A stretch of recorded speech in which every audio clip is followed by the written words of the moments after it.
ನಮ್ಮಜ್ಜಿ ಹೇಳಿಕೊಟ್ಟಿದ್ದು ಅನ್ನೋ ಟ್ಯಾಗ್ಲೈನ್ ಮೂಲಕ ಚೆನ್ನಾಗಿರೋ ಅಂತ ಒಳ್ಳೆ ಪರಿಶುದ್ಧವಾದ ಅಡಿಗೆನ ಸರ್ವ್ ಮಾಡ್ತಾ ಇದ್ದಾರೆ ಈ ಪ್ಲೇಸ್ ನಲ್ಲಿ. ನಮಸ್ಕಾರ ಫ್ರೆಂಡ್ಸ್, ನಾವು ಹೊರಗಡೆ ಹೋಗಿರ್ತೀವಿ ಊಟ ಮಾಡ್ಬೇಕಾದ್ರೆ ಊಟ ಮಾಡಕ್ಕೆ ಭಯ. ಏನಕ್ಕೆ ಏನೇನೋ ಯೂಸ್ ಮಾಡ್ತಾರೆ, ಎಲ್ಲದಕ್ಕೂ ಮೈದಾ ಹಾಕ್ತಾರೆ ಅನ್ನೋ ಭಯದಿಂದ ನಾವು ಕೆಲವೊಂದ್ಸತಿ ಊಟನೇ ಮಾಡಲ್ಲ, ಹಸ್ಕೊಂಡೆ ಮನೆಗೆ ಬರ್ತೀವಿ. ಆದ್ರೆ ಇಲ್ಲಿ ಒಂದು ಪ್ಲೇಸ್ ಇದೆ, ಅದರಲ್ಲಿ ಪಾನಿಪೂರಿನೂ ಕೂಡ ವಿತೌಟ್ ಆಯಿಲ್ ಮತ್ತೆ ವಿತೌಟ್ ಮೈದಾದಲ್ಲಿ ಮಾಡ್ತಾರೆ. ನಂಬ್ತೀರಾ? ಆಯ್ತು, ಇಲ್ಲಿ ತೋರಿಸ್ತೀನಿ ಬನ್ನಿ, ನಂಬೋದು ಬೇಡ ಅಂತ. ನೋಡಿ, ಇದೆ ನಾನು ಹೇಳಿದ ಪಾನಿಪುರಿ ಯಾವ ತರ ಇದೆ ಅಂತ. ಇದಕ್ಕೆ ಪಾನಿನೂ ಕೊಡ್ತಾರೆ, ಪಾನಿ ಜೊತೆ ತಂಬುಳಿ ಅಂತ ಒಂದು ರಸನೂ ಕೊಡ್ತಾರೆ.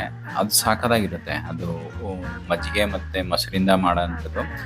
ಡಿಫ್ರೆಂಟ್ ತಂಬುಳಿ ಎಲ್ಲ ಇರುತ್ತೆ. ಊಟಕ್ಕೂ ಕೂಡ ಯೂಸ್ ಮಾಡ್ಕೋಬಹುದು. ಬಟ್ ಇದನ್ನ ನೀವು ನೋಡ್ತಾ ಇರೋದು ಪಾನಿಪುರಿ ಯೂಸ್ ಮಾಡೋಂಥ ತಂಬುಳಿ. ಚೆನ್ನಾಗಿತ್ತು. ಇದಾದ ನಂತರ ಗಂಜಿ ಅಂತ ಕೊಟ್ಟರು. ವಾವ್! ಈ ಗಂಜಿನ ನೀವು ಅಕಸ್ಮಾತ್ ಈ ಪ್ಲೇಸಿಗೆ ವಿಸಿಟ್ ಮಾಡಿದ್ರೆ ಮಿಸ್ ಮಾಡಲೇಬೇಡ್ರಿ ಕಣ್ರಿ. ಸಾಕಾಗಿತ್ತು. ನಾವು ತಿಂದಾದ್ಮೇಲೆ ಎರಡನೇದು ತಿಂದು ಮೂರನೇದು ಕೇಳೋ ಅಷ್ಟೊತ್ತಿಗೆ ಖಾಲಿ ಅಂತ ಹೇಳ್ಬಿಟ್ರು.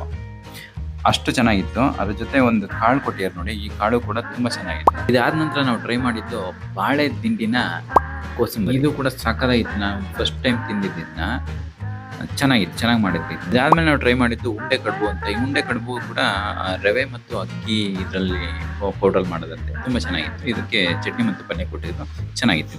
ಇದಾದ್ಮೇಲೆ ನಾವು ಟ್ರೈ ಮಾಡಿದ್ದು ಮಸಾಲ ಪುರಿಗೆ ಕಾಳು ಹಾಕಿದ್ರು. ಬಟಾಣಿ ಇರಲಿಲ್ಲ, ಸ್ಪೆಷಲ್ ಆಗಿ ಕಡಲೆ ಹೆಸರು ಕಾಳು ಹಾಕಿದ್ರೆ ಚೆನ್ನಾಗಿತ್ತು. ಇದಾದ್ಮೇಲೆ ತೊಡೆದೇವು ಅಂತ ಒಂದು ಸ್ವೀಟ್ ಕೊಟ್ಟರು, ಹಾಲಿನ ಜೊತೆ ಹಾಕೊಂತ. ಇದು ಕೂಡ ಚೆನ್ನಾಗಿ. ಇನ್ನು ಊಟದ ವಿಷಯಕ್ಕೆ ಬಂದ್ರೆ ಇಲ್ಲಿ 2 ತರ ಊಟ ಇದೆ ಒಂದು ಪ್ಲೇಟ್ ಅಲ್ಲಿ. ಇನ್ನು ಏನ್ ನೋಡ್ತೀರಾ, ಈ ಪ್ಲೇಟ್ ಅಲ್ಲಿ ಕೊಡೋದು ಅನ್ನ, ಸಾಂಬಾರು, ಹುಳಿ ಅಂದರೆ ತಂಬುಳಿ ಮತ್ತು ಪಲ್ಯ, ಕೋಸಂಬರಿ ಕೊಡ್ತಾರೆ ಉಪ್ಪಿನಕಾಯಿ ಜೊತೆಗೆ.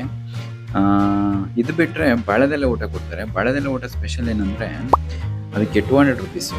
ಅನ್ಲಿಮಿಟೆಡ್ ರೈಸ್ ಇರುತ್ತೆ, ಅನ್ಲಿಮಿಟೆಡ್ ಎವ್ರಿಥಿಂಗ್. ಇದಕ್ಕೂ ಕೂಡ ಆ್ಯಕ್ಚುಲಿ ಪಾಪ ಅವ್ರು ಎಲ್ಲದನ್ನೂ ಅನ್ಲಿಮಿಟೆಡ್ ಕೊಟ್ಟರು. ನಮಗೆ ರೈಸ್ ಎಕ್ಸ್ಟ್ರಾ ಬೇಕು ಅಂದರೆ ನಮಗೆ ಆಲ್ರೆಡಿ ಹೊಟ್ಟೆ ರೈಸ್ ಏನು ಬೇಕಾಗಿರಲಿಲ್ಲ.